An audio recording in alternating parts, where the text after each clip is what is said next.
Hong Kong day 1 ഹോങ്കോങ്ങിൽ ഞാൻ ആദ്യമായിട്ടാണ് വരുന്നത്. Zaheer bhai n number of times വന്നിട്ടുണ്ടെന്ന് പറഞ്ഞു. എനിക്ക് രാവിലെ നല്ല മസാല ദോശ കഴിക്കണം. എനിക്ക് ഇന്ത്യൻ ഫുഡ് കഴിക്കാൻ മുട്ടി നിൽക്കുവാണ്. മസാല ദോശ അല്ലല്ല, മസാല ദോശ കഴിക്കണം ഫസ്റ്റ്. നമുക്ക് ആദ്യം ഇവിടുത്തെ ഹോങ്കോങ് നഗരത്തിലേക്ക് പോവാം. ഏതോ ഒരു പട്ടിക്കാട്ടിലാണ് വന്ന് താമസിക്കുന്ന ഹോങ്കോങ്ങില്. എന്നിട്ട് ഹോങ്കോങ്ങിന്റെ വില്ലേജ്. സോ നമുക്ക് ഇവിടുന്ന് ഉബർ എടുത്തിട്ട് $200 കൊടുത്തിട്ട് ടൗണിൽ പോണം. അവിടെ എത്രയെങ്കിലേ ഇത് രാത്രി തിരിച്ചു വരുള്ളൂ കേട്ടോ. ഫസ്റ്റ് മസാല ദോശ. ഹോട്ടൽ ലോബിയിൽ നിന്നും പുറത്തേക്ക് ഇറങ്ങി വരുമ്പോഴത്തേക്കും ഇവിടെ നിറച്ച ആൾക്കാരുണ്ടല്ലോ. നമ്മൾ ബ്രേക്ക്ഫാസ്റ്റ് ഒന്നും ബുക്ക് ചെയ്തിട്ടില്ല. ആസ് യൂഷ്വൽ രാവിലെ 10:30 എണീറ്റ് വന്നു കഴിഞ്ഞാൽ ആരും ബ്രേക്ക്ഫാസ്റ്റ് ചെയ്തും ആരും തരില്ല. അപ്പോൾ നമുക്ക് ലണ്ടൻ നഗരത്തിൽ പോകാനായിട്ട് ഊബറിനെ കാട്ടി ബെറ്റർ ആയിട്ട് ഇവിടെ എവിടെയോ ബസ് കിട്ടുന്നൊരു സ്ഥലം ഉണ്ടെന്ന് ഞാനിങ്ങനെ മാപ്പിൽ നോക്കിയപ്പോൾ കണ്ടു. സോ നമുക്ക് let's go and find out how to travel in a bus. ഇതായിരുന്നു ഞങ്ങളുടെ ഹോട്ടൽ ബിൽഡിംഗ്. അവിടെ നിന്ന് നമ്മൾ കണ്ട ആ ഒരു ട്രെയിനിൻ്റെ സ്റ്റേഷൻ എന്ന് പറയുന്നത് ഇതാണ്. അപ്പോൾ നമുക്കിത് ക്രോസ് ചെയ്ത് അപ്പുറത്ത് പോയി കഴിഞ്ഞാൽ ബസ് സ്റ്റോപ്പ് ഉണ്ട്. ട്രെയിനല്ല, ട്രാമാണ്. ട്രാം. ഇവിടെയും വണ്ടികളും അതേപോലെ തന്നെ ആളുകളും എല്ലാം കൃത്യമായിട്ട് സിഗ്നൽ പാലിച്ചാണ് ജീവിക്കുന്നത്. നഗരങ്ങളിൽ പോയി കഴിയുമ്പോഴത്തേക്കിനും മനുഷ്യർ പോലും സിഗ്നൽ പാലിച്ച് ജീവിക്കുന്നത് നമുക്ക് കാണാൻ സാധിക്കും. ഇപ്പോൾ ഒരു ബസ് വന്നേ. ആ ബസ്സിൽ ഞാൻ കയറാൻ പോയപ്പോൾ സഹീർ ഭായി എന്നെ കയറ്റിയില്ല. കയറണമെന്ന് പറഞ്ഞു. അതല്ല, മാൻ എന്ന് എഴുതി വെച്ചിട്ടുണ്ടായിരുന്നു. മാൻ മാത്രമേ കയറാൻ പാടുള്ളൂ എന്ന്. മാൻ്റെ ബസ്സായിരുന്നു അത്. രാവിലെ ചെളി അടിച്ച് എൻ്റെ വിശപ്പ് മാറ്റരുത് നിങ്ങൾ. ഇവിടുത്തെ ബസ്സുകളൊക്കെ ഇങ്ങനത്തെ ബസ്സുകളാട്ടോ. കുറേ ബസ്സുകൾ വന്ന് പോകുന്നുണ്ട്. ഇനി 2 മിനിറ്റിൽ നമുക്കുള്ള ബസ് വരും. 269B. ഇത് അലക്സാണ്ടർ ഡെന്നിസിന്റെ ബസ്സായത്. ഇത് 269M എന്ന് പറഞ്ഞൊരു വണ്ടി വരുന്നുണ്ട്. അതിന്റെ പുറകെ 276B വരുന്നുണ്ട്. വന്ന് 269B വന്നിരിക്കുകയാണ്. യെസ്, നമുക്ക് പോകേണ്ട വണ്ടി വന്നിരിക്കുകയാണ്. ഫ്രണ്ടിലാ? ഓക്കെ. അങ്ങനെ ഞങ്ങൾ ആ ബസ്സിൽ കയറി. നമ്മളത് ബസ്സിന്റെ ഡബിൾ ഡെക്കർ ബസ്സായിട്ടോ. അതിന്റെ മേളി വന്ന് നമ്മളത് അതിന്റെ ഏറ്റവും ഫ്രണ്ടിൽ വന്നിരിപ്പുണ്ട്. നമുക്കിനി ബസ് ടൂർ നടത്താം അല്ലേ? $20. നമ്മുടെ ഡ്രൈവർ ഭയങ്കര നീറ്റായിരുന്നു, മാൻഡിനായിരുന്നു. പുള്ളി നമുക്ക് പറഞ്ഞു തന്നു നമ്മൾ ഒന്നുകിൽ പൈസ കൊടുക്കാം, പക്ഷെ ചേഞ്ച് കിട്ടൂല. $20 2 പേർക്കൂടെ $40. കാർഡ് എടുക്കുമെന്ന് ചോദിച്ചപ്പോഴത്തേക്കിനും കാർഡ് ടാപ്പ് ചെയ്താൽ മതി എന്ന് പറഞ്ഞു. ഞാൻ എൻ്റെ കാർഡും സൈർബയുടെ കാർഡും ടാപ്പ് ചെയ്തു. 2 കാർഡ് 2 പേര് ടാപ്പ് ചെയ്തു. നമ്മുടെ കാർഡില്ലേ, വൈഫൈ മറ്റേ NFC എനേബിൾഡ് ആയിട്ടുള്ള കാർഡ്, നമ്മുടെ ഇന്റർനാഷണൽ ട്രാൻസാക്ഷൻസ് എനേബിൾ ആയിട്ടുള്ള കാർഡ് ടാപ്പ് ചെയ്താൽ മതി. കാശ് ബാക്കി കിട്ടൂല. പക്ഷേ ജപ്പാനിലൊക്കെ ഉണ്ടല്ലോ, അവിടുത്തെ ബസ്സിലും ട്രെയിനിലൊക്കെ ബസ്സുകളിൽ ചില്ലറ കിട്ടുന്ന മെഷീൻ ഉണ്ട്. നമ്മുടെ ചില്ലറ ഇല്ലെങ്കിൽ നമുക്ക് 100 കോയിൻ ഇട്ട് കൊടുത്താൽ അത് ചില്ലറ വരും. ആ ചില്ലറ എടുത്തിട്ട് ഡ്രൈവർക്ക് കൊടുക്കാം. ഞാൻ ബസ്സൊന്ന് കാണിച്ചിട്ട് നിറയെ സീറ്റുകളുണ്ട് നോക്കി. ഇത് പുറത്തേക്ക് വരെ ആൾക്കാർ ഇരിക്കുക. ജസ്റ്റ് താഴേക്ക് ഇറങ്ങി താഴെ ഞാൻ കാണിച്ചു തരാമേ. ഇവിടെ വീൽ ചെയർ പാർക്ക് ചെയ്യാനുള്ള സ്ഥലമുണ്ട്. ഇവിടെയും കുറച്ച് സീറ്റുകളുണ്ട്. മുകളിലാണ് സീറ്റും കൂടുതലുള്ളത്. അടിപൊളിയാണ്. No standing on upper decker stairs. China പണ്ട് ബ്രിട്ടീഷുകാർക്ക് 99 വർഷത്തെ പാട്ടത്തിന് കൊടുത്ത ഹോങ്കോങ് നഗരത്തിലേക്ക് നിങ്ങൾക്ക് ഏവർക്കും സ്വാഗതം. ആ ഹോങ്കോങ് നഗരത്തിലൂടെയുള്ള ഒരു ബസ് യാത്രയിൽ ഞാൻ ഹോങ്കോങ് നഗരത്തെ പറ്റിയുള്ള കുറച്ച് കാര്യങ്ങൾ നിങ്ങളോട് പങ്കുവയ്ക്കാം. 19-ാം നൂറ്റാണ്ടിൽ ചൈന ഭരിച്ചിരുന്ന ക്വിങ് രാജവംശത്തിന്റെ കീഴിലായിരുന്നു ഹോങ്കോങ്. അന്നത്തെ കാലത്തെ ബ്രിട്ടനും ചൈനയും തമ്മിൽ നല്ലൊരു വ്യാപാര ബന്ധം നിലനിന്നിരുന്നു.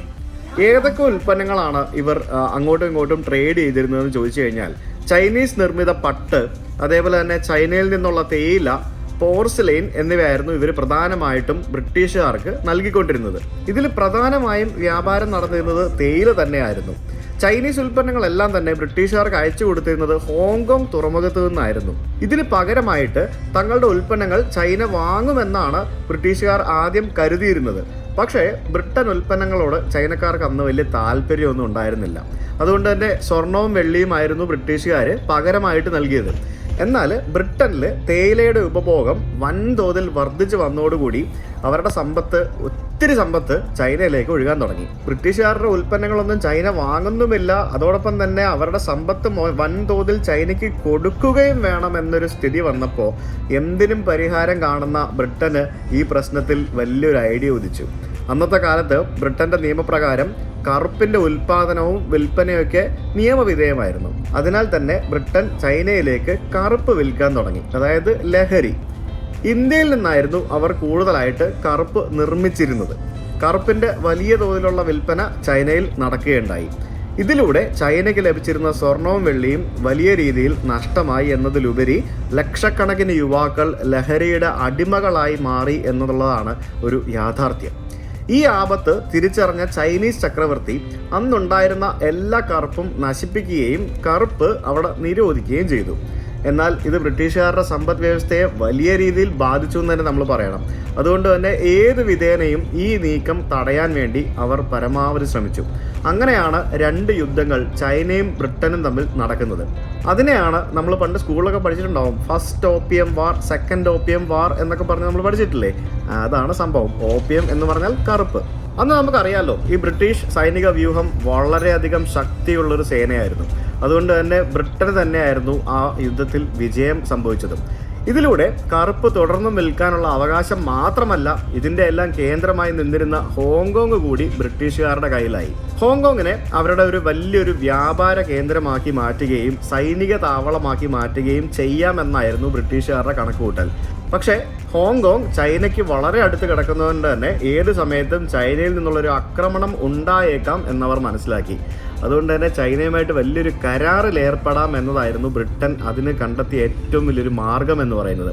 അങ്ങനെ convention for the extension of Hong Kong territory എന്ന പേരിൽ 1898 ജൂൺ 9 2 രാജ്യങ്ങളും തമ്മിൽ ഒരു കരാറിൽ ഒപ്പുവെച്ചു.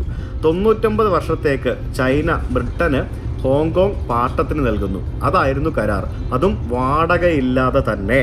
ഹോങ്കോങ്ങിൻ്റെ കൂടെ കൗളൂൺ എന്നൊരു സ്ഥലം കൂടി ഈ കരാറിൽ ഉൾപ്പെട്ടിരുന്നു. എന്നാൽ ഇതിന് ശേഷം, അതായത് 50 വർഷം കഴിഞ്ഞ് ചൈനയിൽ കമ്മ്യൂണിസ്റ്റ് സർക്കാർ അധികാരത്തിൽ വരികയും പീപ്പിൾസ് റിപ്പബ്ലിക് ഓഫ് ചൈന രൂപീകരിക്കുകയും ചെയ്തു. ആ സമയത്തും ഹോങ്കോങ് ബ്രിട്ടൻ്റെ കയ്യിൽ തന്നെയായിരുന്നു. പക്ഷേ ഹോങ്കോങ് വളർന്നുകൊണ്ടേയിരുന്നു. വമ്പൻ സാമ്പത്തിക ശക്തിയായിട്ട് ലോകത്തിൻ്റെ മുന്നിൽ ഹോങ്കോങ് മാറിത്തുടങ്ങി. ഏഷ്യയിലേക്കുള്ള സാമ്പത്തിക കവാടമായിട്ടാണ് പാശ്ചാത്യ രാജ്യങ്ങൾ ശരിക്കും ഹോങ്കോങ്ങിനെ കണ്ടിരുന്നത്. അതായത് 1984 ചൈനയുടെ ആഭ്യന്തര ഉൽപ്പാദനത്തിൻ്റെ 15% പ്രാതിനിധ്യം ഹോങ്കോങ്ങിനായിരുന്നു എന്ന് നമ്മൾ മനസ്സിലാക്കണം. എന്നാൽ കാലക്രമേണ ചൈനയിൽ വലിയൊരു വികസനമാണ് നാം കണ്ടത്. വിദേശ നിക്ഷേപവും വ്യാപാര ബന്ധങ്ങളും വഴി അവർ വലിയൊരു ശക്തിയായി മാറിത്തുടങ്ങി. അതുകൊണ്ട് തന്നെ കമ്മ്യൂണിസ്റ്റ് ചൈനയെ തങ്ങളുടെ കൂടെ തന്നെ നിർത്തണമെന്ന് കരുതി കരാർ പൂർത്തിയാകുന്ന അതേ വർഷം തന്നെ ബ്രിട്ടൻ ഹോങ്കോങ്ങിനെ തിരിച്ചു നൽകാനായിട്ട് തയ്യാറായി. അങ്ങനെ 99 വർഷത്തെ കരാർ അവസാനിപ്പിച്ചതിന് ശേഷം 1997 ജൂലൈ 1 വർണ്ണാഭമായ ചടങ്ങുകളിലൂടെ ഹോങ്കോങ് വീണ്ടും ചൈനയുടെ ഭാഗമായി. അതാണ് ഹോങ്കോങ്ങിൻ്റെ ചരിത്രം. 99 വർഷം ബ്രിട്ടൻ്റെ കീഴിലായതുകൊണ്ട് തന്നെ ഇവിടെ ബ്രിട്ടൻ്റെ വലിയൊരു സംസ്കാരവും പൈതൃകവും ഒക്കെ നമുക്ക് പല സ്ഥലങ്ങളിലും കാണാൻ സാധിക്കും. നമ്മുടെ ജപ്പാൻ നടത്തിയ കുറേ അക്രമങ്ങളെ പറ്റി നാം ഹിരോഷിമയിൽ വെച്ച് ഞാൻ നിങ്ങളോട് പറഞ്ഞിരുന്നു ഇല്ലേ. ഹോങ്കോങ് പ്രദേശവും 4 വർഷം ജപ്പാൻ്റെ കൈകളിൽ തന്നെയായിരുന്നു, 1941 മുതൽ 45 വരെ. പിന്നീട് ജപ്പാൻ കീഴടങ്ങിയ ശേഷമാണ് തിരികെ വീണ്ടും ഹോങ്കോങ് ബ്രിട്ടീഷുകാരുടെ കയ്യിലേക്ക് വരുന്നത്. ബ്രിട്ടൻ്റെ കീഴിലായിരുന്നെങ്കിൽ പോലും ചൈനയിൽ നിന്നും വ്യത്യസ്തമായി, സമഗ്രമായി അല്ലെങ്കിൽ പോലും ജനാധിപത്യത്തിൽ അധിഷ്ഠിതമായ ഒരു ഭരണക്രമമായിരുന്നു ഹോങ്കോങ്ങിൽ ഉണ്ടായിരുന്നത്. അതുകൊണ്ട് തന്നെ അടുത്ത 50 വർഷത്തേക്ക് ഇതേപോലെ തന്നെ മുന്നോട്ട് പോകാം എന്നതായിരുന്നു ചൈന നൽകിയ ഒരു വാഗ്ദാനം. 1 country 2 systems എന്ന ചൈനയുടെ ഭരണഘടനാ തത്വമായിരുന്നു അത്. ഹോങ്കോങ്ങും മക്കാവും, നമ്മളിനി പോകുന്ന മക്കാവും, ഈ 2 പ്രദേശങ്ങളാണ് ശരിക്കും ഇതിൻ്റെ കീഴിൽ വരുന്നത്. അതായത് ഈ 2 പ്രദേശങ്ങൾക്കും അതിൻ്റേതായിട്ടുള്ള സർക്കാർ സംവിധാനമുണ്ട്. നിയമപരമായിട്ടും അതേപോലെ തന്നെ സാമ്പത്തികമായിട്ടുള്ള പല കാര്യങ്ങളും വ്യത്യസ്തമാണ്. വിദേശ രാജ്യങ്ങളുമായിട്ടുള്ള വ്യാപാര ബന്ധം അത് സെപ്പറേറ്റ് നടത്താൻ സാധിക്കും എന്നുള്ളതൊക്കെയാണ് അതിൻ്റെ ഒരു കാര്യം. ഇപ്പോൾ നമ്മളിപ്പോൾ വരുമ്പോൾ തന്നെ നമുക്ക് ഹോങ്കോങ് പോകാനായിട്ട് നമുക്ക് ഇന്ത്യക്കാർക്ക് വിസ ഓൺ അറൈവൽ കിട്ടും, അതേപോലെ മക്കാവ് പോകാൻ വിസ ഓൺ അറൈവൽ കിട്ടും. പക്ഷെ നമുക്ക് ചൈനയിലേക്ക് പോകാൻ അങ്ങനെയല്ല, ചൈനയിലേക്ക് പോകാൻ നമുക്ക് വിസ നേരത്തെ എടുക്കണം. അപ്പം 3 സ്ഥലങ്ങളും ഹോങ്കോങ് പോകുമ്പോൾ നമുക്ക് സെപ്പറേറ്റ് നമുക്ക് സ്റ്റാമ്പ് ചെയ്യും, നമ്മൾ മക്കാവ് പോകുമ്പോൾ സ്റ്റാമ്പ് ചെയ്യും. അതായത് നമ്മളൊരു ശരിക്കും ഒരു ലിറ്ററലി ഒരു രാജ്യത്ത് പോകുമ്പോൾ എങ്ങനെയാണോ നമ്മുടെ പാസ്പോർട്ടിൽ സ്റ്റാമ്പ് ചെയ്യുന്നത് അതേപോലെ തന്നെ ഇമിഗ്രേഷനും ബാക്കിയുള്ള സംഭവങ്ങളെല്ലാം കഴിഞ്ഞിട്ടാണ് നമ്മൾ ഹോങ്കോങ്ങിലേക്ക് വരുന്നത്. പക്ഷേ ലോകത്ത് ഒരേ ഒരു ചൈന മാത്രമേ ഉള്ളൂ. ഈ പ്രദേശങ്ങളെല്ലാം ചൈനയുടെ ഭാഗം തന്നെ ആയിരിക്കും എന്നതാണ് 1 country 2 systems എന്നതുകൊണ്ട് ശരിക്കും ഉദ്ദേശിക്കുന്നത്. ഈ നിയമത്തിൻ്റെ ഭാഗമാകാൻ തായ്വാനെ കൂടി ചൈന ഒരിക്കൽ ക്ഷണിച്ചിരുന്നു. പക്ഷേ തായ്വാൻ ഈ നിർദ്ദേശം തള്ളിക്കളയുകയാണ് ചെയ്തത്. എന്നാൽ പിന്നീട് ചൈനയിൽ അത്യപൂർവമായ ഒരു വലിയൊരു സാമ്പത്തിക വളർച്ചയാണ് സംഭവിച്ചത്. 1984 ചൈനീസ് സമ്പദ് വ്യവസ്ഥയുടെ 15% ഹോങ്കോങ്ങിൻ്റെ സംഭാവന എങ്കിൽ 2018 ആയപ്പോഴേക്കും ഇത് വെറും 3% താഴെ മാത്രമായി. അത്രയധികം ചൈന വളർന്നു എന്ന് തന്നെ നമുക്ക് പറയേണ്ടിയിരിക്കുന്നു. അതുകൊണ്ട് തന്നെ ചൈന വലിയൊരു ശക്തിയായി മാറി എന്ന് തിരിച്ചറിഞ്ഞതോടുകൂടി ഹോങ്കോങ്ങിനോടുള്ള പ്രത്യേക പരിഗണനയും പ്രാധാന്യവും അവർ പതുക്കെ കുറയ്ക്കാൻ തുടങ്ങി.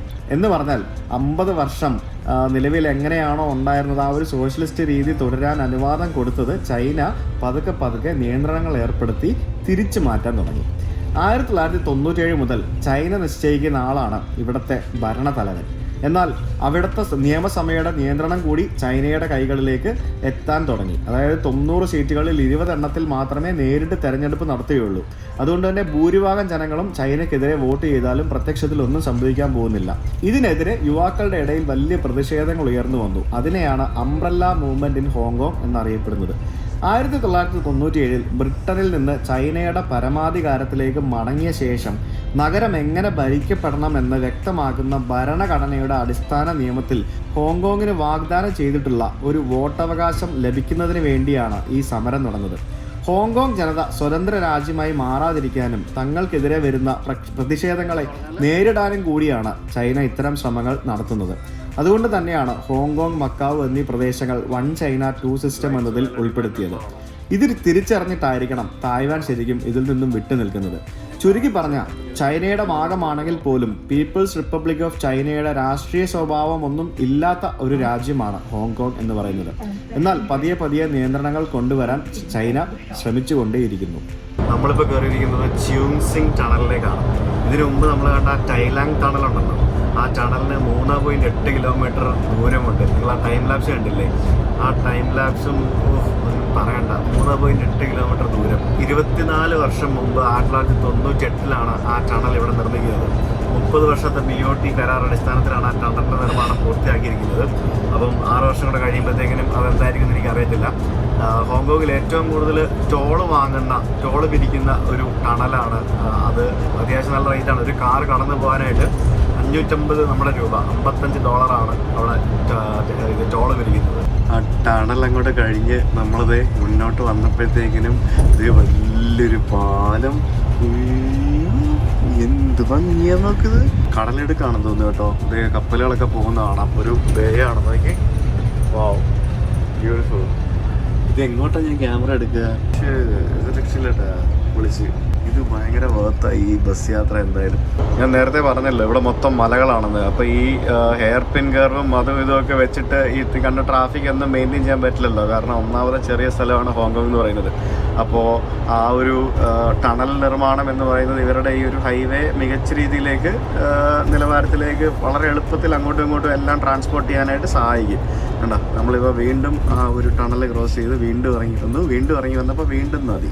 നമ്മുടെ വലതുവശത്ത് നമുക്കിപ്പോൾ കാണാൻ സാധിക്കുന്നത് ലോകത്തിലെ ഏറ്റവും വലിയ കണ്ടെയ്നർ തുറമുഖങ്ങളിൽ 8ാം സ്ഥാനത്തുള്ള ഹോങ്കോങ് പോർട്ടാണ്. നമ്മൾ നേരത്തെ ഈ ഒരു തുറമുഖത്തെ പറ്റിയുള്ള കാര്യങ്ങളൊക്കെ നമ്മൾ സംസാരിച്ചിരുന്നു. ചൈനയുടെ തെക്കൻ തീരത്തുള്ള ഹോങ്കോങ് തുറമുഖം എന്ന് പറയുന്നത് വളരെ പ്രാധാന്യം അർഹിക്കുന്ന ഒരു തുറമുഖം തന്നെയാണ്. അതുകൊണ്ട് തന്നെ ചൈനയുടെ മെയിൻലാൻഡിലേക്കും ഏഷ്യയുടെ മറ്റു ഭാഗങ്ങളിലേക്കുമുള്ള ഒരു കവാടമായിട്ട് ഇത് ശരിക്കും പ്രവർത്തിക്കുന്നു. നമുക്കറിയാവുന്ന കാര്യമാണ്. പണ്ട് മുതലേ ഹോങ്കോങ്ങിൻ്റെ ചരിത്രം പറഞ്ഞ സമയത്ത് തന്നെ ഞാൻ പറഞ്ഞതാണ്, ചൈനയിൽ നിർമ്മിക്കുന്ന പട്ടും തേയില പോലെയുള്ള പല വസ്തുക്കളും ബ്രിട്ടനിലേക്ക് കൈമാറ്റം ചെയ്യപ്പെട്ടത് ഈ തുറമുഖം വഴിയാണെന്നുള്ളത്. ലോകത്തിലെ ഏറ്റവും പ്രധാനപ്പെട്ട നിർമ്മാണ വ്യാപാര മേഖലകളിൽ ഒന്നായ പേൾ റിവർ ഡെൽറ്റയുടെ തന്ത്രപ്രധാനമായ സ്ഥലത്താണ് ഹോങ്കോങ് തുറമുഖം സ്ഥിതി ചെയ്യുന്നത്. ഈ പേൾ റിവർ ഡെൽറ്റ എന്ന് പറയുന്നത് ചൈനയുടെ ഒരു എക്കണോമിക് ഹബിൻ്റെ മെയിൻ ഒരു ഇമ്പോർട്ടൻ്റ് ആയിട്ടുള്ളൊരു ഒരു സംഭവമാണ്. US, ചൈന, ജപ്പാൻ, സിംഗപ്പൂർ എന്നിവയൊക്കെയാണ് ശരിക്കും ഹോങ്കോങ്ങിൽ നിന്നും ഏറ്റവും കൂടുതൽ സാധനങ്ങൾ ഇറക്കുമതി ചെയ്യുന്ന പ്രധാനപ്പെട്ട രാജ്യങ്ങൾ എന്ന് പറയുന്നത്. ചൈന, ജപ്പാൻ, ദക്ഷിണ കൊറിയ, യുണൈറ്റഡ് സ്റ്റേറ്റ്സ് എന്നിവയൊക്കെയാണ് ഹോങ്കോങ്ങിലേക്ക് ചരക്ക് കയറ്റുമതി ചെയ്യുന്ന വലിയ വലിയ രാജ്യങ്ങൾ. ലോകത്തിലെ ഏറ്റവും തിരക്കേറിയ ഈ ഹോങ്കോങ് തുറമുഖത്തിൽ നിന്ന് ഓരോ ആഴ്ചയും 500-ലധികം ഇന്റർനാഷണൽ കണ്ടെയ്നർ സർവീസുകൾ ലോകമെമ്പാടുമുള്ള 500-ലധികം സ്ഥലങ്ങളിലേക്ക് സേവനം നൽകി വരുന്നുവെന്നും നമ്മൾ മനസ്സിലാക്കേണ്ടതാണ്. 2022 ഇത് ഏകദേശം 17 ദശലക്ഷം TEU കണ്ടെയ്നറുകൾ കൈകാര്യം ചെയ്തു എന്നാണ് പറയപ്പെടുന്നത്. TEU എന്ന് പറഞ്ഞാൽ ഒരു 20 അടി നീളമുള്ള ഒരു കണ്ടെയ്നർ, അതാണ് TEU എന്ന് പറയുന്നത്. അപ്പോൾ നമ്മൾ ഇറങ്ങേണ്ട സ്ഥലം എത്താറായി. നമുക്ക് താഴേക്ക് പോകാം. ഇനിയിപ്പോൾ ഇറങ്ങാൻ നേരം കാട് ടാപ്പ് ചെയ്യണോ അതോ വെറുതെ ഇറങ്ങിപ്പോയാൽ മതിയെന്ന് അറിയത്തില്ല. ചുമ്മാ പോയാൽ മതിയായിരിക്കും. വെറുതെ ഇറങ്ങിപ്പോയാൽ അല്ലേ? യെസ്. അപ്പോൾ നമുക്ക് ഇറങ്ങാം. അപ്പോൾ ഫൈനലി നമ്മൾ എവിടെയോ എത്തിയിരിക്കുകയാണ്. എവിടെയാണെന്ന് വെച്ച് കഴിഞ്ഞാൽ ഹാർബർ സിറ്റി ഏരിയയിലേക്കാണ് നമ്മൾ എത്തിയിരിക്കുന്നത്. പാറ ജ്വല്ലറി കൊള്ളാലോ. പാറ ജ്വല്ലറിയുടെ പരസ്യം പിടിച്ചുകൊണ്ട് പോകുന്ന ഒരു ലേഡി. അപ്പോൾ ഇവിടെ മെയിനായിട്ട് ഒരു ഷോപ്പിംഗ് സ്ട്രീറ്റ് ആണെന്നാണ് എനിക്ക് മനസ്സിലാക്കാൻ സാധിച്ചത്. ഫസ്റ്റ് മസാല ദോശ, അത് കഴിഞ്ഞിട്ടേ വേറെ എന്ത് പരിപാടിയുള്ളൂ. വിശന്നിട്ട് വയ്യ. ഇവിടെ എല്ലാ ബ്രാൻഡ് അർമാനി മുതൽ പിന്നെ എല്ലാ എൽബിയൊക്കെ ഉണ്ട്. പക്ഷേ ഇതൊന്നും ഞാനിവിടെ എക്സ്പെക്ട് ചെയ്തില്ല കേട്ടോ. ഇങ്ങനത്തെ സംഭവങ്ങളൊന്നും ഇതിൻ്റെ മുത്തുച്ചിപ്പി പോലത്തെ മാഗസിൻസ് ഒക്കെ വെക്കാൻ പറ്റിയിരിക്കുന്നത് സത്യം പറഞ്ഞാൽ ഹോങ്കോങ്ങിൽ ഞാൻ ഇത് എക്സ്പെക്ട് ചെയ്തിട്ടില്ല. പക്ഷേ അതായത് ഒന്ന് ആലോചിക്ക്, വലിയ മൾട്ടി ബ്രാൻഡഡ് സ്ഥലങ്ങളുടെ ഒരു ഏരിയ ആണത്. എല്ലായിടത്തും ഉള്ള പോലത്തെ സ്ഥലമാണ്. നമുക്ക് ഫുഡ് കഴിക്കാൻ റെസ്റ്റോറൻറ്റ് തപ്പട്ടെ. മസാല ദോശ. ആ, ജോർജ് അർമാനി. സൈർബായ് ഈ കാണുന്ന ബിൽഡിങ്ങിലാണ് നമുക്ക് ഫസ്റ്റ് ഹോട്ടൽ ബുക്ക് ചെയ്തത്. അൺഫോർച്ചുനേറ്റ്ലി ബുക്ക് ചെയ്ത് വന്നപ്പോഴത്തേക്കും trip.com കംപ്ലൈൻറ്റ് ആയതുകൊണ്ട് മാറി ഒരു 35 കിലോമീറ്റർ ദൂരമുള്ള ഒരു സ്ഥലത്തായി എന്നുള്ളതേ ഉള്ളൂ. എൻ്റെ പ്രശ്നമല്ല, നിങ്ങളുടെ പ്രശ്നമല്ല, trip.comന്റെ പ്രശ്നമായിരുന്നു. ബുക്ക് ചെയ്തത് ഇവിടെയാണ്, പക്ഷെ മാറിപ്പോയി. നല്ല ഹാപ്പനിങ് സ്ഥലത്ത് വന്ന് നിൽക്കാൻ ഉള്ളതിന്. വള കണ്ടോ? ആ വളയുടെ വില കണ്ടോ? $19,81,000 എന്ന് പറയുമ്പോഴത്തേക്കിന് 2 കോടി രൂപ. 2 കോടി രൂപയുടെ വള, 1 കോടി രൂപയുടെ മോതിരം. എൻ്റെ പൊന്നെ, ഇതെന്തോന്നിത്? ഇതെന്ത് സാധനം ഇത്? എൻ്റെ ദൈവമേ. Shweta, I love you. എനിക്ക് ഇതിനോട് സ്നേഹം മാത്രമേ ഉള്ളൂ. പണമല്ല വലുത്, സ്നേഹമാണ് വലുത്. സിംസാഷുയി ഏരിയയിലേക്കാണ് നമ്മളിപ്പോൾ എത്തിയിരിക്കുന്നത്. മെയിനായിട്ട് ഭക്ഷണം കഴിക്കാനുള്ള ഉദ്ദേശമാണ്. അപ്പോൾ ഇവിടെ വന്നപ്പോഴത്തേക്കിനും ഹോങ്കോങ്ങിൻ്റെ ഒരു വേറൊരു ഫേസാണ് നമ്മളിപ്പോൾ ഇവിടെ കാണാൻ പോകുന്നത്. ഇടതൂർന്ന കെട്ടിടങ്ങളും പിന്നെ ചെറുതും വലുതുമായ വലിയ വലിയ കടകളും പിന്നെ ടൂറിസ്റ്റുകളും അല്ലാത്ത ആൾക്കാരും എല്ലാവരും വന്ന് നിരങ്ങുന്നൊരു സ്ഥലം എന്ന് നമുക്ക് വേണമെങ്കിൽ ഇതിനെ പറയാൻ പറ്റും. Let's go and find out എന്തൊക്കെയാണ്. എനിക്ക് സംസാരിക്കാനുള്ള എനർജി ഒന്നുമില്ല സൈർ ഭായ്. പട്ടിണി ഹേ, 12 മണിയായി. മസാല ദോശ കഴിക്കണ്ടേ? എന്തെങ്കിലും കഴിച്ചാൽ മതി. ഇത് കൊള്ളാട്ടോ സ്ഥലം. ഇത് ക്രോസ് ചെയ്യണം. പക്ഷേ റെഡാ. ആ, ഗ്രീൻ വീടും ആണോ? ഇന്ത്യൻ ബിൽഡിംഗ് ശരി. ചുങ്കിങ് മാൻഷൻസ് ആണല്ലേ? ചുങ്കിങ് മാൻഷൻസിലേക്കാണ് നമ്മൾ വന്നിരിക്കുന്നത്. ചുങ്കിങ് മാൻഷൻസിൽ എന്താണ്? ചുങ്കിങ് മാൻഷൻസ് എന്തെങ്കിലും കൊണ്ടാ കിട്ടിയാൽ മതി. ഇവിടെ മൊത്തം ഇന്ത്യക്കാരാണല്ലോ. ഇവിടെ എല്ലാവരും ഇന്ത്യക്കാരാണല്ലോ. എവിടെ മസാല ദോശ? എവിടെ? എനിക്ക് മസാല ദോശ വേണം, എനിക്ക് മസാല ദോശ വേണേ. ഇന്ത്യൻ ഫുഡിൻ്റെ മണമൊക്കെ വരുന്നു. ആലിബാബ ഫ്രൂട്ട്, ദേശി ധാബ, ഇന്ത്യൻ പാകിസ്ഥാനി ബിരിയാണിയൊക്കെ ഉണ്ടാക്കി വെച്ചിട്ടുണ്ട് അവിടെ. ബിരിയാണി കഴിച്ചാലും മതി കേട്ടോ. ഇവിടെ നമ്മുടെ സാധനം എല്ലാം ഉണ്ടല്ലോ. ഇത് ഗുലാബ് ജാമുൻ. ഇതെന്ത് നമ്മൾ പഞ്ചാബിലോ വല്ലോ എത്തിയോ? ഇതെല്ലാം നമ്മുടെ സാധനങ്ങളാണല്ലോ. ഇത് ബിരിയാണി, ചിക്കൻ. അടിപൊളി. ഓ എൻ്റെ പൊന്നേ, വലിയൊരു വയറുമായിട്ടാണ് വന്നേക്കുന്നത്. എന്തെങ്കിലുമൊക്കെ കഴിക്കാം. വാ. ദോശ കിട്ടിയില്ലെങ്കിൽ ബിരിയാണി മതി. ബിരിയാണിക്ക് നല്ല മണമുണ്ട്. ഇത് മൊത്തം റെസ്റ്റോറൻറ്റുകളാണ് അതിനകത്ത് കേട്ടാ. അപ്പോൾ ഇവിടെ കുറേ സംഭവങ്ങളുണ്ട്. അപ്പോൾ നമ്മൾ ബിരിയാണി പറഞ്ഞു തൽക്കാലം. ദോശ മോഹൻ ഞാൻ വേണ്ടെന്ന് വെച്ചു.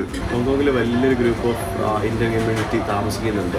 ഇവിടുത്തെ സിറ്റിസൺഷിപ്പ് കിട്ടിയ ആൾക്കാർ വരെയില്ല. പണ്ടും ഇഷ്ടം പോലെ ഉണ്ട്. പിന്നെ അല്ലാതെ ഇവിടെ വന്ന് ജോലി ചെയ്യുന്ന ആൾക്കാർ ഇഷ്ടംപോലെ ഉണ്ട്. കുറേ മലയാളികൾ എന്നെ മീറ്റ് ചെയ്യണമെന്ന് പറഞ്ഞായിരുന്നു കുറച്ച് പേര്. പക്ഷേ നമ്മളിന്ന് ആകെ ഒരു ദിവസമല്ലേ ഉള്ളൂ ഇവിടെ. അപ്പോൾ അതിന് സമയം ഉണ്ടാവില്ല എന്ന് പറഞ്ഞായിരുന്നു. നമ്മളൊരു ദിവസം കൂടെ നിൽക്കുകയാണെങ്കിൽ നമുക്ക് നോക്കാം. ഒരുപാട് ഒത്തിരി ബിസിനസ്സുകാരുണ്ട്, ജോലി ചെയ്യുന്നവരുണ്ട്, കുറേ ആൾക്കാരുണ്ട്. നമ്മുടെ ഏകദേശം ഒരു സിംഗപ്പൂർ പോലൊക്കെ തന്നെയാണോ എന്ന് വേണമെങ്കിൽ നമുക്ക് പറയാം. There comes our biryani. നല്ല ബിരിയാണി കേട്ടോ. നല്ല ബിരിയാണിയാണ്.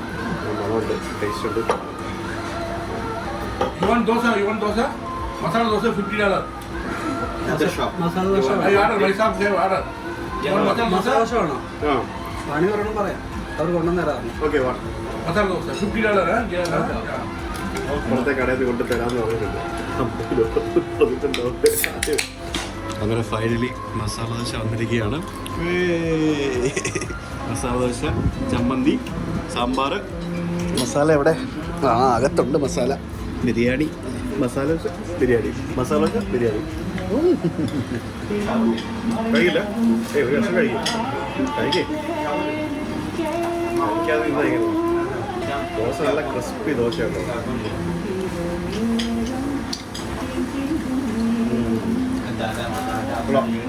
ഒന്നും പറയില്ല, അടിപൊളി.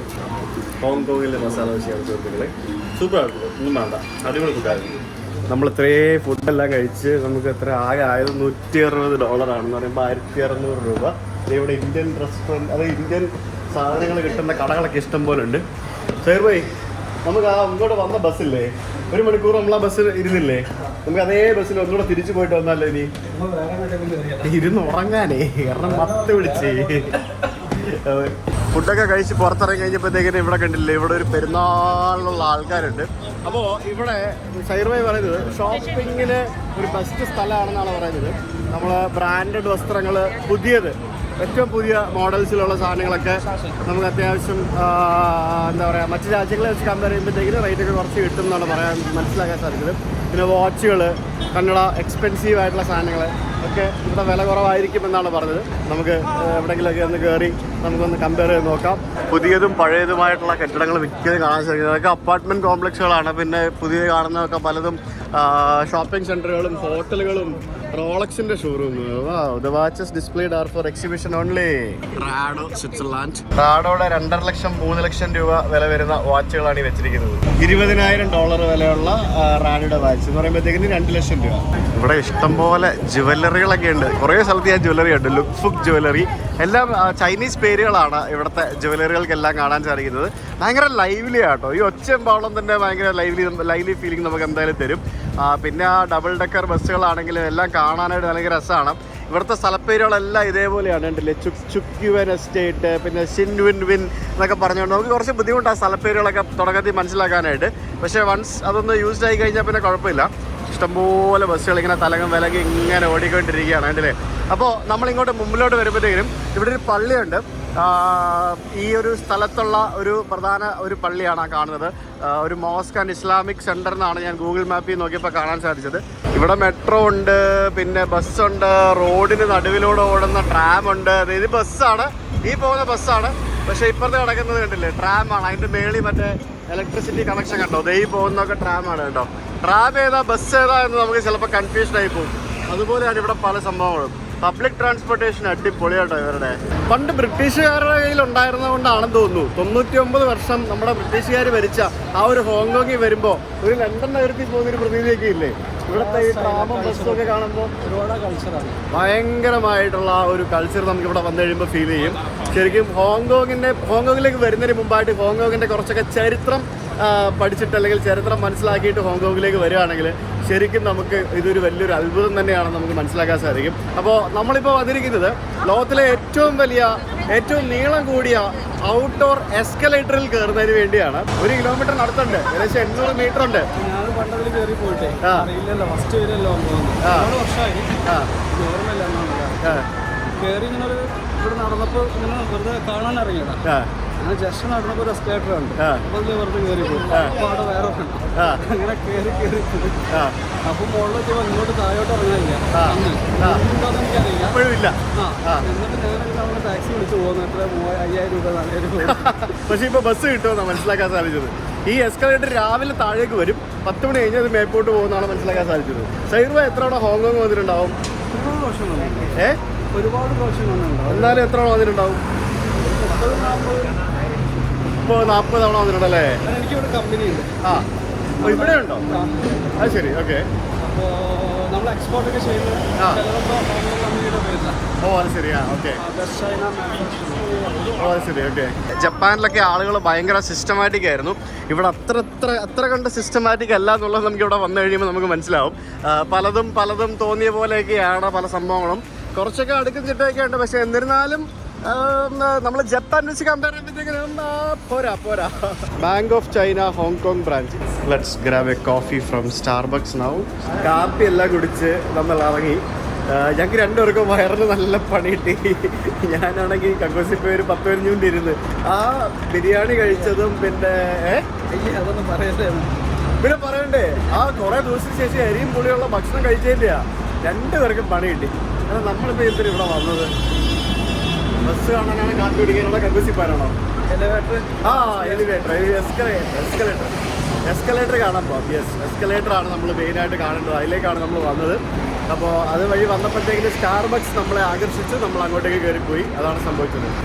കാപ്പിയൊക്കെ ചെന്ന വയറൊക്കെ ഒന്ന് ക്ലീനായി സെറ്റായി. ആ ട്രാം പോകുന്ന ആളൊരു പ്രത്യേക രസമാണോ, എനിക്ക് ഒത്തിരി ഇഷ്ടപ്പെട്ടത് കേട്ടോ. ആ രസമുണ്ടോ എനിക്ക്? ടൂറിസ്റ്റുകളാണ് തോന്നുന്നു കൂടുതലും. ഓരോ മിനിറ്റിൽ ഓരോ ട്രാം വെച്ചുണ്ട്. ഇത് ഒറിജിനലാണോ? ഡക്കാണത്?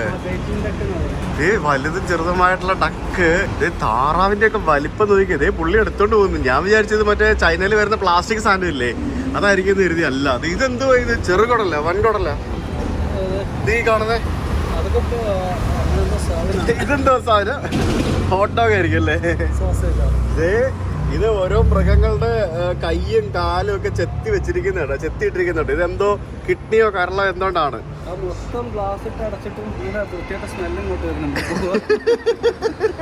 Dragon restaurant. ഇത് ശരിക്കും ഇത് ഹോങ്കോങ് സ്പെഷ്യലാണ് ഈ താറാവ് എന്ന് പറയുന്നത്. ഇവിടെ പല കടകളിലും ഈ ഹോങ്കോങ് താറാവ് ഞാൻ കേട്ടിട്ടുണ്ട്. ഹോങ്കോങ് സ്പെഷ്യലാ. ഹോങ്കോങ്ങിന്റെ പ്രധാന ഫുഡ് എന്ന് പറയുന്നത് താറാവാ. ആണല്ലേ? ഓ, അത് ഇവിടുത്തെ മെയിൻ സംഭവമാണ്. സംഭവം താറാവ്. എന്ത് വലിപ്പമുള്ള താറാവെന്ന് നോക്കി. അപ്പൊ ഈ കാണുന്ന സ്ഥലത്തുനിന്നാണ് നമ്മുടെ ലോകത്തിലെ ഏറ്റവും വലിയ എസ്കലേറ്റർ സ്റ്റാർട്ട് ചെയ്യുന്നത്. നമുക്ക് റോഡ് ക്രോസ് ചെയ്ത് അവിടേക്ക് പോകാം. എന്നിട്ട് അത് എങ്ങനെയാണെന്ന് നമുക്ക് എക്സ്പീരിയൻസ് ചെയ്യാം. വലിയ വലിയ കെട്ടിടങ്ങൾ മാത്രമേ ഉള്ളൂ കേട്ടോ ഇവിടെ. അങ്ങനെ ഫൈനലി നമ്മൾ ആ സ്ഥലത്ത് എത്തിയിരിക്കുകയാണ്. The longest covered outdoor escalator ആണ് നമ്മളിപ്പോൾ കയറാൻ പോകുന്നത്. അപ്പോൾ ഇതിൻ്റെ പ്രത്യേകത എന്താണെന്ന് വെച്ച് കഴിഞ്ഞാൽ 800 മീറ്ററാണ് ഇതിൻ്റെ നീളം എന്ന് പറയുമ്പോഴത്തേക്കിനും 0.8 കിലോമീറ്റർ, 2600 അടി. നമ്മളിപ്പം കയറിയ സ്ഥലത്ത് നിന്ന് നമ്മളിതിൻ്റെ ഏറ്റവും മുകളിലെത്തുമ്പോഴത്തേക്കിനും നമ്മൾ സമുദ്രനിരപ്പിൽ നിന്ന് 443 അടി ഉയരത്തിലേക്ക് നമ്മൾ ചെല്ലുന്നതായിരിക്കും. അതായത് സമുദ്രനിരപ്പിൽ നിന്നല്ല, അതായത് നമ്മൾ കയറിയ സ്ഥലത്ത് നിന്ന് ഏറ്റവും മുകളിലെത്തുമ്പോഴത്തേക്കിനും 443 അടി ഉയരത്തിലേക്ക് നമ്മൾ കയറും. ഏകദേശം ഒരു 10-15 മിനിറ്റ് സമയം എടുക്കുമായിരിക്കും. മൊത്തത്തിൽ ഇങ്ങനെ നടന്ന് കണ്ടുപോകുമ്പോഴത്തേക്കിനും നിൽക്കുമ്പോഴത്തേക്കിനും എല്ലാവരും റൈറ്റ് സൈഡിൽ ഇങ്ങനെ നിൽക്കും. പിന്നെ നടന്ന് കയറി പോകേണ്ടവർ ഇടതുവശത്തോടെ കയറിപ്പോവും. ഇങ്ങനെ ഇത് കാണാൻ വേണ്ടി മാത്രമായിട്ട് ഹോങ്കോങ്ങിൻ്റെ ഈ ഭാഗങ്ങളിലേക്ക് വരുന്ന ആളുകൾ, ടൂറിസ്റ്റുകളും ധാരാളം ഉണ്ട്. ഇത് കണ്ടിന്യൂസ് ആയിട്ട് പോകുന്ന ഒരു എസ്കലേറ്റർ അല്ല. നമ്മളിപ്പോൾ ഒരു സെറ്റ് കയറിയിട്ട് നമ്മളിത് ഇവിടെ ഇറങ്ങിയിട്ട് നമ്മൾ വീണ്ടും അടുത്ത എസ്കലേറ്ററിൽ കയറുകയാണ്. അപ്പോൾ ഇത് ഇടയ്ക്ക് ചില സമയത്ത് മെയിൻ്റനൻസിനൊക്കെ ആയിട്ട് ക്ലോസ് ചെയ്യുന്നൊക്കെ പറഞ്ഞുകൊണ്ട് അതിൻ്റെ ടൈമിങ്ങും മറ്റുമൊക്കെ എഴുതി വെച്ചിട്ടുണ്ട്. അപ്പോൾ ഇത് മുകളിലേക്ക് പോയി കഴിഞ്ഞാൽ ശരിക്കും നമ്മൾ തിരിച്ച് ഇറങ്ങി വരണമെങ്കിൽ ഒന്നുകിൽ ബസ്സോ ടാക്സിയോ വിളിക്കണം, ഇല്ലെങ്കിൽ ഈ കാണുന്ന സ്റ്റെയർസ് എടുത്തിട്ട് നടന്ന് ഇറങ്ങി നമ്മൾ താഴേക്ക് വരണം. So that is what happening. തിരിച്ചിറങ്ങി വരാൻ സ്റ്റെയർസ് ഇല്ല, അല്ല എസ്കലേറ്റർ അല്ല.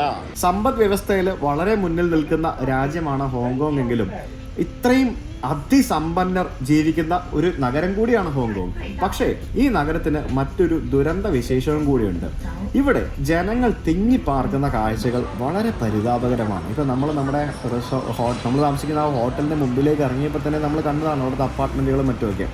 ഇവിടെ പട്ടിക്കൂട് പോലെയുള്ള ചെറിയ സ്ഥലങ്ങളിൽ താമസിക്കുന്ന ധാരാളം ആളുകളുണ്ട്. യൂട്യൂബിൽ തന്നെ നിങ്ങൾക്ക് ഹോങ്കോങ് കേജ് ഹൗസ് എന്നൊക്കെ പറഞ്ഞ് സെർച്ച് ചെയ്ത് കഴിഞ്ഞാൽ ഇതുപോലെയുള്ള പല ദൃശ്യങ്ങളും നിങ്ങൾക്ക് കാണാൻ സാധിക്കും. റിയൽ എസ്റ്റേറ്റ് എന്നത് ശരിക്കും ഹോങ്കോങ്ങിൻ്റെ പ്രധാനപ്പെട്ട ഒരു വലിയൊരു വരുമാന മാർഗം തന്നെയാണ്. ഒരു തുണ്ട് ഭൂമി വാങ്ങാൻ വരെ വലിയ തുകയാണ് ഇവിടെ നൽകേണ്ടത്. ഇത്തരം പാവപ്പെട്ട തിങ്ങിപ്പാർക്കുന്ന സമൂഹത്തെ വേണ്ട പോലെ പരിഗണിക്കുന്നില്ല എന്നതാണ് ശരിക്കും സത്യമെന്ന് പറയേണ്ടിയിരിക്കുന്നത്. അല്ലാതെ അവർക്ക് കൊടുക്കാൻ സ്ഥലമില്ലാഞ്ഞിട്ടല്ല എന്ന് നമുക്ക് ഇതിലൂടെയൊക്കെ യാത്ര ചെയ്യുമ്പോൾ നമുക്ക് മനസ്സിലാവും. നിസാര വിലയ്ക്ക് സ്ഥലം കൊടുത്താൽ മാർക്കറ്റ് വാല്യൂ ഇടിയും. അതുകൊണ്ട് തന്നെയാണ് പല കാര്യങ്ങളിൽ നിന്നും പലതും പിന്നോട്ട് നിൽക്കുന്നത് എന്നൊരു വിമർശനം കൂടി ഹോങ്കോങ്ങിനെ പറ്റി ഞാൻ വായിച്ച് മനസ്സിലാക്കിയിട്ടുണ്ട്. വീണ്ടും നമ്മൾ ഒരു സെറ്റ് കയറ്റം കയറി നമ്മൾ നെക്സ്റ്റ് ലെവലിലെത്തിയിരിക്കുകയാണ്. അപ്പോൾ ഇവിടെയൊക്കെ ശരിക്കും നമുക്ക് ഇങ്ങോട്ടേക്ക് ഇറങ്ങാനുള്ള സ്ഥലമുണ്ട്. ഈ തട്ട് പോലെ ഓരോരോ സ്ഥലങ്ങളിലേക്ക് നമുക്ക് ഇറങ്ങാൻ സാധിക്കും. ഇവിടെയൊക്കെ ഓരോ സ്ട്രീറ്റുകളും റോഡുകളൊക്കെ ഇതിൻ്റെ ഇടയ്ക്കൂടി ഇങ്ങനെ പോവുകയാണ്. ഇപ്പോൾ നമ്മൾ മണാലിയിലും പിന്നെ അതേപോലെ തന്നെ നമ്മുടെ നോർത്ത് ഈസ്റ്റ് സംസ്ഥാനങ്ങളിലും പല ഹിൽ സ്റ്റേഷൻസിലും പോകുമ്പോഴത്തേക്കിനും ഉള്ളതുപോലെ തന്നെയാണ് ശരിക്കും ഈ ഹോങ്കോങ് എന്ന് പറയുന്നത്. ഞാൻ നേരത്തെ ഓൾറെഡി പറഞ്ഞല്ലോ, മൊത്തം കുന്നും മലയാണ്. ആ കുന്നും മലയിൽ പല രീതിയിലൊക്കെയാണ് ഈ കെട്ടിടങ്ങളും മറ്റൊക്കെ ഇവിടെ പണിത് വെച്ചിരിക്കുന്നത്. ശരിക്കും ഒരു കോൺക്രീറ്റ് കാട്, അതാണ് ഹോങ്കോങ്. എസ്കലേറ്റർ തീരുന്നില്ല, നമ്മളിങ്ങനെ നടന്നുകൊണ്ടിരിക്കുകയാണ്. അപ്പുറത്തും ഇപ്പുറത്തൊക്കെ ഇഷ്ടംപോലെ കോഫി ഷോപ്പുകളും റെസ്റ്റോറൻറ്റുകളും തകർത്തുണ്ട്. ഇഷ്ടംപോലെ ആൾക്കാരുണ്ട് എല്ലാ സ്ഥലത്തും. അപ്പോൾ നമ്മളിനിയിപ്പോൾ വീണ്ടും നെക്സ്റ്റ് ഒരു വലിയൊരു കയറ്റമുള്ള സ്ഥലത്തേക്ക് കയറുകയാണ്.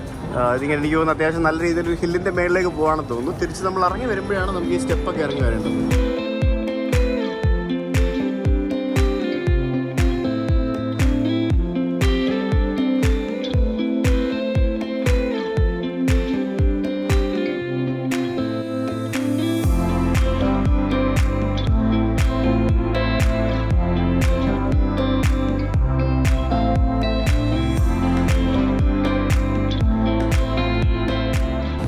ഇവിടെ ഒരു ജാമിയ മോസ്ക് എന്ന് പറഞ്ഞൊരു മോസ്ക് ഉണ്ട്. ഇവിടെ കുറേ മോസ്ക് ഉണ്ട് കേട്ടോ, നല്ല രസമുണ്ട്, കൊള്ളാം. ഇവിടെ ഒത്തിരി മോസ്ക് ഉണ്ടല്ലേ ശരിക്കും. ഈ ഹോങ്കോങ്ങിൽ വന്നപ്പോൾ ഞാൻ ഒത്തിരി മോസ്ക് ഉണ്ട്. ചൈനയിൽ എങ്ങനെയാ?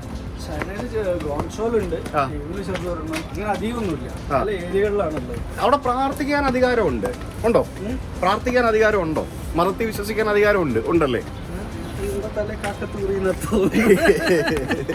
എങ്ങനെയാണ് പരിപാടി? പ്രാർത്ഥിക്കാൻ അധികാരമുണ്ടോ? നമുക്ക് റൈറ്റ്സ് ഉണ്ടോ? ഒരു പ്രശ്നമില്ല, കുഴപ്പമില്ല. പ്രാർത്ഥിക്കുന്നവർക്ക് ഇവിടെ ഒരു പ്രശ്നങ്ങളും ഇല്ല. പള്ളിയിൽ പോവാ, കാര്യങ്ങളൊന്നും റെസ്ട്രിക്ഷൻസ് ഇല്ല. പിന്നെ നമ്മൾ റോട്ടിലിറങ്ങിയിട്ടുള്ള പരിപാടികളൊന്നും നടക്കില്ല. എന്തായാലും നല്ലൊരു മനോഹരമായിട്ടുള്ളൊരു പള്ളി ഇവിടെ ഉണ്ട്. ചെറിയൊരു പള്ളി, ഈ ഒരു ഇത്രയും വലിയ ആ ഒരു വലിയ ഫ്ലാറ്റുകളുടെ നടുക്ക്, അപ്പാർട്ട്മെന്റുകളുടെ നടുക്ക് ഈ ഒരു പള്ളി കാണാനായിട്ട് ഭയങ്കര ക്യൂട്ട് ലുക്കാണ് അല്ലേ. The mosque was rebuilt by HMH Isa. Hi. Hola, very history. India? India, yeah. Okay. From Bombay. Mumbai. Okay. Okay. Elias from Bombay. Bombay. कितना पुराना है? 1915 का है. ये दोबारा रिपेयर हुआ. पहले मालूम है कब से? कौन सा साल में? उसका तो पता ही लगे. इंडिया ही था ना उस वक्त तो. हाँ. ओके. तो इंडिया ही था, तो ये तो बाद में दोबारा बना है ना, मालूम नहीं पहले कब से बना. तो अभी तो ये बना ना 1915 में. 1915 में 1915 റീബിൽഡ് ചെയ്തതാണ്. तो ये हाँ रिबिल्ड, यहाँ पर रिबिल्ड. मालूम नहीं पहले कब से है. ओके. हाँ. अच्छा. और कितना टाइट है.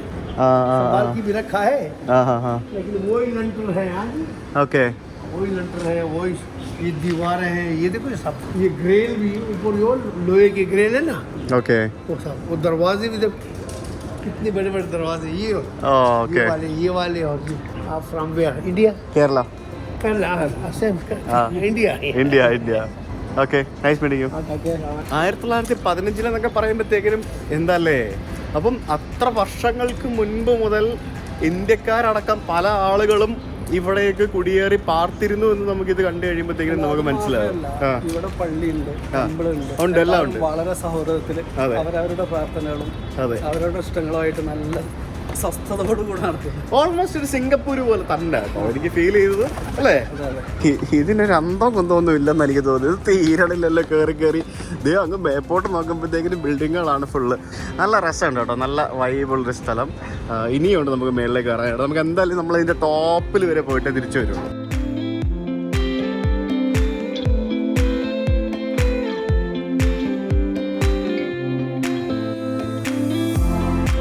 നമ്മൾ കോൺഡ്യൂട്ട് റോഡ് എത്തി. ഇത് central to mid level escalator and walkway system terminates at Conduit Road and does not lead to the peak. അപ്പോൾ ഇനിയുണ്ട്, ഇനി പോകണമെന്നുണ്ടെങ്കിൽ നടന്ന് കയറിപ്പോക്കണം എന്നാണ് അവർ പറഞ്ഞത്. ഇനി ഞാനില്ല, നടന്നു പോയി ഞാനില്ല, നമുക്ക് തിരിച്ച് താഴെ ഇറങ്ങിപ്പോം. ടാക്സി വേണ്ട, നമുക്ക് ഇറങ്ങി തന്നെ പോകാം. നമ്മൾ ആകെ ഒരൊറ്റ ദിവസം നമ്മൾ ഹോങ്കോങ് പ്ലാൻ ചെയ്തിട്ടുണ്ട്. കാരണം സിറ്റിയാണ്, പ്രത്യേകിച്ച് അങ്ങനെ കാണിക്കാനായിട്ടൊന്നും ഇല്ല. ഉണ്ട്, കാണിക്കാനുണ്ട്. നമ്മളിനി ഹോങ്കോങ് വരുമ്പോൾ കാണാൻ വേണമല്ലോ എന്തെങ്കിലുമൊക്കെ.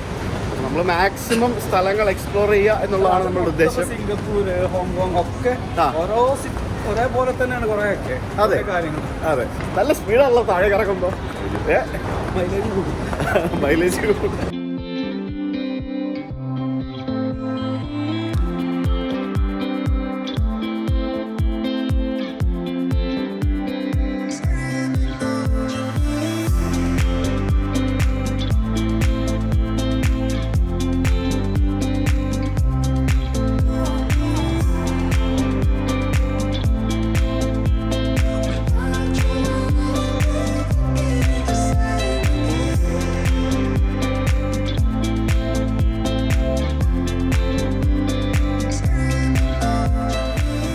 അർമാനി അല്ലേ? Emporio Armani, George Armani, Armani exchange. നമ്മൾ ഈ ജോയ് ആലുക്കാസ്, പോൾ ആലുക്കാസ് എന്നൊക്കെ പറഞ്ഞ് കണ്ടിട്ടില്ലേ? അതേപോലെ തന്നെ മുത്തൂറ്റ് പാപ്പച്ചൻ മുത്തൂറ്റ് എന്നൊക്കെ പറഞ്ഞ്, പിന്നെ വേറെന്താ മുത്തൂറ്റ്, അങ്ങനെ പല മുത്തൂറ്റ് കണ്ടിട്ടില്ലേ? അതേപോലെ തന്നെ ചേട്ടൻ്റെ അന്യൻ്റെ ഒക്കെ ആയിരിക്കുന്നേ. ആലുക്കാസ് തന്നെ ഇല്ലേ പലതും. ഈ പോൾ ആലുക്കാസ്, പിന്നെ ജോസ് ആലുക്കാസ് ഒക്കെ പറഞ്ഞിട്ടില്ലേ? അതേപോലെ കസിൻസിന്റെ ബന്ധക്കാരുടെ ഒക്കെ ആയിരിക്കും. വിലയല്ല ഏകദേശം ഒന്ന് തന്നെയാ. എനിക്കറിയില്ല കേട്ടോ, ഞാൻ വെറുതെ തമാശ പറഞ്ഞാണ്. അങ്ങനെ എന്തെങ്കിലുമൊക്കെ ആയിരിക്കും. അപ്പോൾ നമുക്ക് മെട്രോ എടുത്തിട്ട് അടുത്ത സ്ഥലത്തേക്ക്. ഇവിടെ ടിക്കറ്റ് എടുക്കുന്നത് വേറൊരു രീതിയിലാണ്. ഇവിടെ കണ്ട ഈ കാണുന്ന സിംഷാഷുയി ഞെക്കി കഴിയുമ്പോഴത്തേക്കിനും സിംസാഷുയി എന്ന് പറഞ്ഞ് $11.5 എന്ന് പറഞ്ഞ് കാണിക്കും. അപ്പോൾ നമുക്ക് അഡൾട്ട് കാശ് കൊണ്ട് ഇട്ട് കൊടുക്കുക, കയറിപ്പോവും. 20 എല്ലാം ബാക്കി വരണം, കൃത്യമായിട്ട് വരണം. ഓക്കെ, യെസ് കണ്ടോ 2 ടിക്കറ്റ് വന്നു. എന്നാ പിടിച്ചു, ബാക്കി പൈസ വന്നിട്ടുണ്ട്. എല്ലാവരും എന്ത് ബിസി ലൈഫാണെന്നറിയോ. എല്ലായിടത്തും ഈ കടകട സൗണ്ടും കുണുകുണ സൗണ്ടും ഒക്കെയാണ് മൊത്തത്തിൽ, എസ്കലേറ്ററിലും എലിവേറ്ററിലും എല്ലായിടത്തും. എക്സ്പ്ലോർ ചെയ്യണമെന്നുണ്ടെങ്കിൽ ഏറ്റവും ചെറിയ ടിക്കറ്റ് എടുക്കാം, മൊത്തം കറങ്ങിയിട്ട് അവിടെ തന്നെ എക്സിറ്റ് ആകാം. അങ്ങനെയൊക്കെ ചെയ്യാം, പക്ഷെ സമയമൊക്കെ ഉണ്ട് ഇതിനകത്ത്. അങ്ങനെയൊക്കെ ഉണ്ട്. നമുക്ക് സുവൻ വാൻ ലൈൻ കാണാം. ഞാൻ കണ്ടതിൽ വെച്ച് ഏറ്റവും ഈസിയസ്റ്റ് മെട്രോ എവിടെയാണെന്ന് വെച്ചാൽ സിംഗപ്പൂരാണ്. തിരക്ക് നോക്കുക, ആളുകൾ മെട്രോയിൽ നിന്ന് ഇറങ്ങി പോകുന്നത്, മെട്രോയിൽ നിന്ന് ഇറങ്ങുന്നു, കയറുന്നു. നമ്മളിപ്പോൾ ഉള്ളത് സെൻട്രൽ സ്റ്റേഷൻ എന്ന് പറയുന്ന സ്ഥലത്താണ് കേട്ടോ. Central station.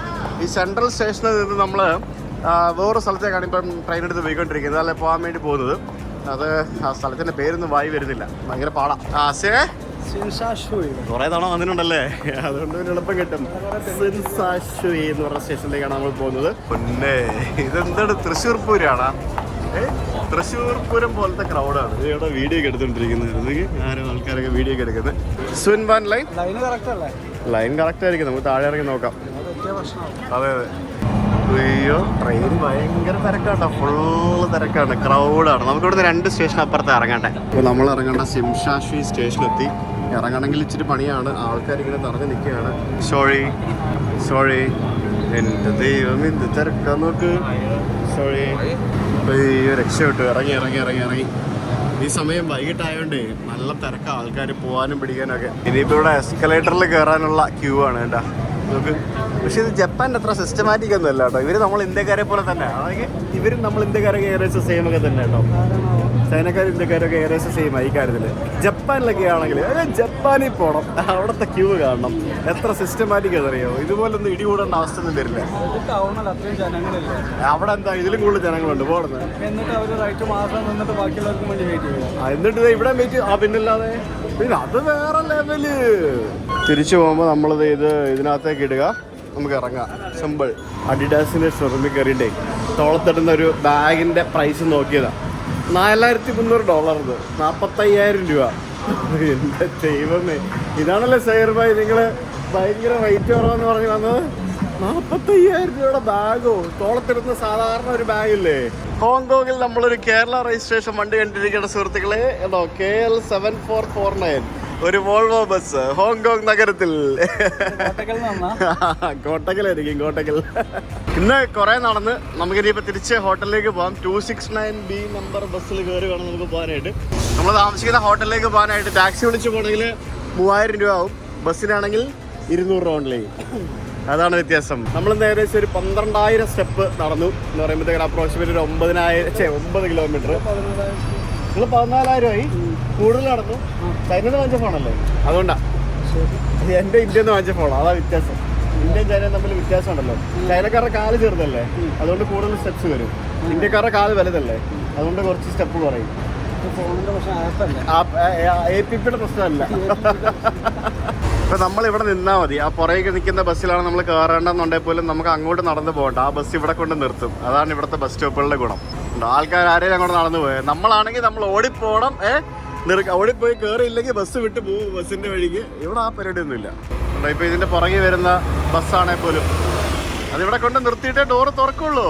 അതാ നമുക്ക് പോകാനുള്ള 269B ബസ് വന്നുകൊണ്ടിരിക്കുകയാണ്. ഫ്രണ്ട് സീറ്റ് ഇല്ല കേട്ടോ, പോയി ഓൾറെഡി.